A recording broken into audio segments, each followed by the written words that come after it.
మీ ఇంట్లో దోమలు బాగా ఈ దోమల కాలంలో చాలా దోమలు ఉంటున్నాయి కదా, విపరీతమైన దోమల కోసం ఈ చిన్న చిటక, కొత్త చిటకతో మేము ముందుకు వచ్చాము.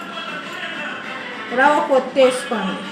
ఒత్తి వేసుకొని ఆవదం, నూనె, ఉల్లిపాయ అనమాట. ఇది ఉల్లిపాయ మధ్యలో కోసేసి ఇలా డొప్పలా చేసుకోండి.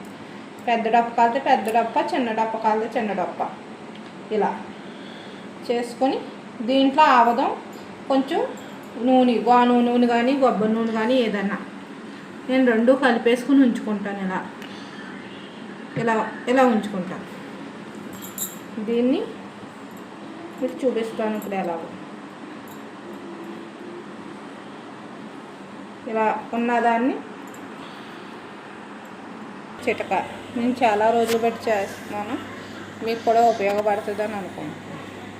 చూడండి నేను ఎలాగే అంటే ఇది దీంట్లోనే కాదు, మనం మామూలు పమ్మిది ఉంటుంది కదా, ఆ పమ్మిదిలో పనికిరాని దాంట్లో ఇది పెట్టేసుకుంటే సరిపోతుంది.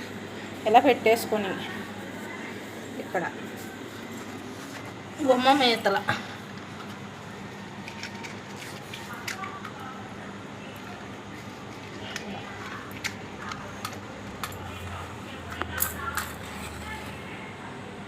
ఇలా వెలిగించేసుకుంటాం. ఆవదం కదా, ఆవదం వల్ల దోమ రాదనమాట.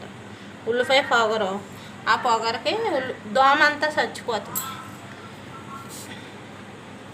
ఇలా ఇది మొత్తం అంతా ఉల్లిపాయ కూడా అలా పొగరు, ఆ వేడికి అలా కరుగుతూ ఉంటుంది, పోతాయి. దోమలు ఒక్క దోమ కూడా ఉండదు. ఎక్కువ ఉంటాయి కానీ అన్ని దోమలు ఉండవు, చాలా మట్టుకు దోమలు పోతాయి.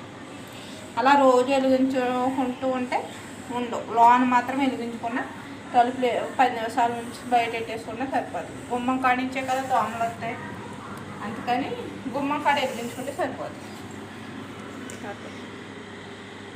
ఓకే.